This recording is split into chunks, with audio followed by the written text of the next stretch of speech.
இது திமுக திட்டமிட்டு நடத்தக்கூடிய நாடகம்ன்ற ஒரு புள்ளியை கட்டமைக்கிறார் இல்லையா? அதாவது இன்னைக்கு நடந்த மரியாதைக்குரிய திமுகவினுடைய தலைவர், தமிழ்நாட்டுடைய முதல்வர் அவருடைய தலைமையில் நடந்த இந்த கூட்டம்ங்கிறது தமிழ்நாட்டுக்கான உரிமை மட்டுமல்ல, தென்னிந்தியாவுக்கான உரிமை மட்டுமல்ல, ஒட்டுமொத்த இந்தியாவினுடைய கூட்டாட்சிக்கான உரிமையாக தான் பார்க்கணும். இது உண்மையாகவே எல்லோரும் வரவேற்கக்கூடிய ஒரு எந்தெந்த மாநிலங்கள் இதில் கலந்துக்கிறாங்க அப்படின்னா அந்த மாநிலங்களுடைய உரிமைகள் குறித்து நம்ம பேச வேண்டிய அவசியம் இருக்குது அப்படிங்கிறத மரியாதைக்குரிய மாண்புமிகு முதல்வர் அவர்கள் இதை மிக தெளிவாக வலியுறுத்தி இருக்கிறாரு, அதை வெளிப்படுத்தி இருக்கிறாரு.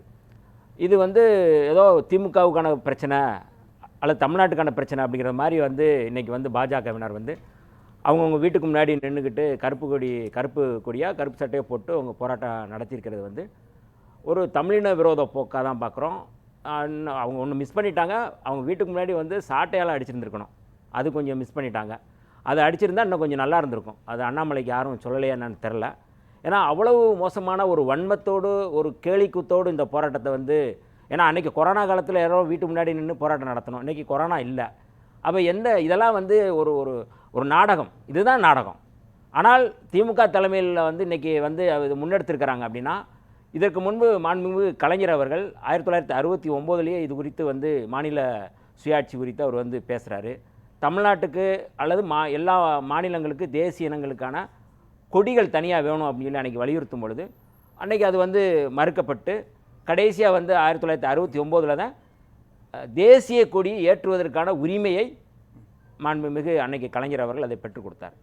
அப்புறம் அதுக்கப்புறம் அவர் கோரிக்கை வைக்கிறார். ஏன்னா இதுக்கு இன்றைக்கி மரியாதைக்குரிய ஸ்டாலின் அவர்கள் இதை முன்னெடுக்கிறாரா அப்படின்னா அதுக்கு முன்னோடியாக கலைஞர் அவர்கள் இருந்திருக்கிறாரு. அவர் வங்கிகளை பூரா தேசியமயமாக்கணும் அப்படின்னு சொல்லும் பொழுது அன்றைக்கி மொரார்ஜி தேசாய் பிரதமர் அதெல்லாம் முடியாது அப்படின்னு சொல்லி சொன்னாங்க. அது எப்படி நடத்த முடியும்னாங்க. ஆனால் அதை தேசியமயமாகினது கலைஞர் அவர்கள்லாம் அதை முன்னெடுக்கிறாங்க. அதற்கு பிறகு ராஜமன்னார் கமிட்டியினுடைய இது மாநில சுயாட்சி மாநில உரிமை தொடர்பாக மரியாதைக்குரிய கலைஞர் அவர்கள் பஞ்சாப் மாநிலத்துக்கு சண்டிகார்லேயே போய் நின்று அதை பேசுகிறார். எல்லா மாநிலங்கள்லேயும் ஒருங்கிணைப்பு வேலைகளை செஞ்ச மகத்தான தலைவர் கலைஞர் அவர்கள். அவருடைய தொடர்ச்சியாக அவருடைய வழியில் மீண்டும் மாநில சுயாட்சியை வலியுறுத்துகின்ற ஒரு மிக முக்கியமான ஒரு கூட்டமாக தான் இந்த கூட்டத்தை நம்ம பார்க்க வேண்டியது. இது ஒன்றும் திமுகவுக்கான கூட்டமே இல்லை. அதில் தூத்துக்குடி சொல்லக்கூடிய புள்ளி என்னன்னா, அப்படிப்பட்ட ஒரு சூழலே இல்லையே. அப்படி நாடாளுமன்றத்திலேயோ அல்லது மத்திய அமைச்சர்கள் யாருமே அனௌன்ஸ் பண்ணாத பொழுது நீங்களே ஒரு யூகத்தை ஒரு நாடகத்தை உருவாக்குறீங்க அப்படின்ற ஒரு புள்ளியை நாங்களே 2024 எங்களுடைய வெல்லும் ஜனநாயக மாநாட்டில் இந்த தொகுதி மறுவரையறை தொடர்பாக தென்னிந்தியா பாதிக்கப்படும் அப்படிங்கிறத தீர்மானமே 2024 நாங்கள் போட்டிருக்கிறோம். இது இப்போ வெல்லும் ஜனநாயகமான இப்போ சொல்கிறதுக்கு முன்னாடி நாங்கள் போட்டிருக்கிறோம்.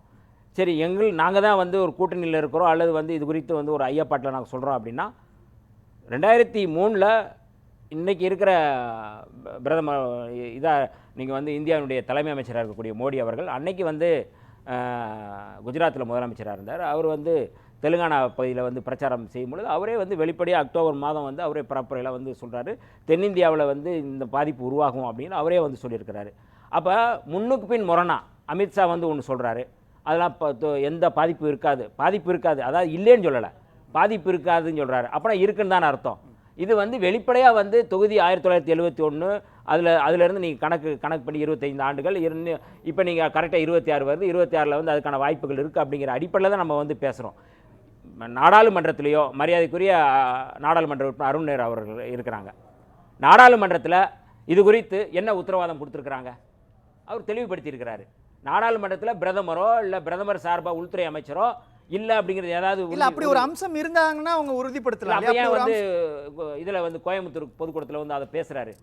அப்போ இருக்கு இல்லை. இப்போ இது ரொம்ப முக்கியமானது. இது இந்த தொகுதி மறுவரையறை அப்படிங்கிறது ரொம்ப முக்கியமான பிரச்சனை. போகிற போக்கில் யாரும் போகிற போக்கில் சொல்லலை. ஒரு முதல்வர் சொல்கிறாரு, தமிழ்நாட்டுடைய முதலமைச்சர் சொல்கிறாரு, அதை வலியுறுத்தி கேரள முதலமைச்சர் வர்றாரு, நீங்கள் கர்நாடகா முதல்வர் வர்றாங்க, பஞ்சாப் முதலமைச்சர் வர்றாரு, மற்ற 11 மாநிலத்தினுடைய பிரதிநிதிகள் வர்றாங்க. இதெல்லாம் சாதாரணமாக இது இவங்க ஏதோ பீதியில் சொல்கிறாங்களா? எப்படி நாக்பூரில் இன்றைக்கி அவ்வளோ வன்முறை செய்கிறாங்க. முழுக்க பாஜக நாக்பூரில் வன்முறை செஞ்சு பலரை படுகொலை செஞ்சுக்கிட்டு இருக்கிறாங்க. இது வந்து இது பீதியின் அடிப்படையில் இது வந்து அதுக்கு எந்த பதிலும் சொல்லலை. இந்த மாதிரியான ஒரு பதற்றத்தை உருவாக்கக்கூடிய சூழல் வந்து இந்தியா முழுக்க உருவாக்கிட்டு இருக்கிறாங்க. இதையெல்லாம் யார் பேசுகிறாங்க? மணிப்பூரை வந்து இவங்க வந்து எவ்வளோ மோசமாக நடத்துனாங்க, இதெல்லாம் இன்னைக்கு முதலமைச்சர் வந்து சுட்டி காட்டுறாரு. மணிப்பூர் பிரச்சனையை சுட்டி காட்டுறாரு. தலித்துகளுடைய தொகுதி வரையறை பற்றி பேசுகிறாரு, பழங்குடிகளுடைய தொகுதி வரையறை பற்றி பேசுகிறாரு, முஸ்லீம்களுடைய தொகுதி வரையறை. நீங்கள் எல்லா தொகுதிகளையும் வந்து இந்து ராஷ்டிரமாக்குவதற்கு முழுக்க முழுக்க பெரும்பான்மையாக இஸ்லாமியர்கள் தான் அந்த தொகுதி இல்லாமலாக்குவது, தலித்துகள் அதிக பெரும்பான்மையாக இருக்கிற அந்த தொகுதி இல்லாமலாக்குவது, இது ஒரு சதித்திட்டத்தினுடைய வெளிப்பாடு. இதெல்லாம் இது வந்து ஒரு திட்டமிட்ட ஒரு வேலையை நகர்த்துறாங்க.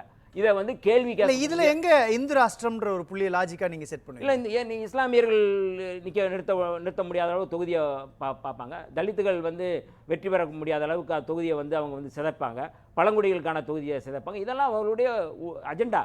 இதை வந்து வெளிப்படை நீங்கள் வந்து பல முறை நாங்கள் வந்து நம்ம வந்து சொல்லியிருக்கிறோம், பல முறை பொது சிவில் சட்டம் குறித்து பேசியிருக்கிறோம். பாரதிய ஜனதா வந்தால் இந்தியாவை வந்து இந்து ராஷ்டிரமாக மாற்ற முயற்சி செய்யும், அவங்க சனாதனத்தை முன்னிறுத்துவாங்க சொல்லி பல முறை விடுதலை சிறுத்தைகள் சார்பாக எங்களுடைய தலைவர் எழுச்சி தமிழர் அவர்கள் பேசியிருக்கிறாங்க. இன்றைக்கி அதை நோக்கி தான் நகர்த்துறாங்க.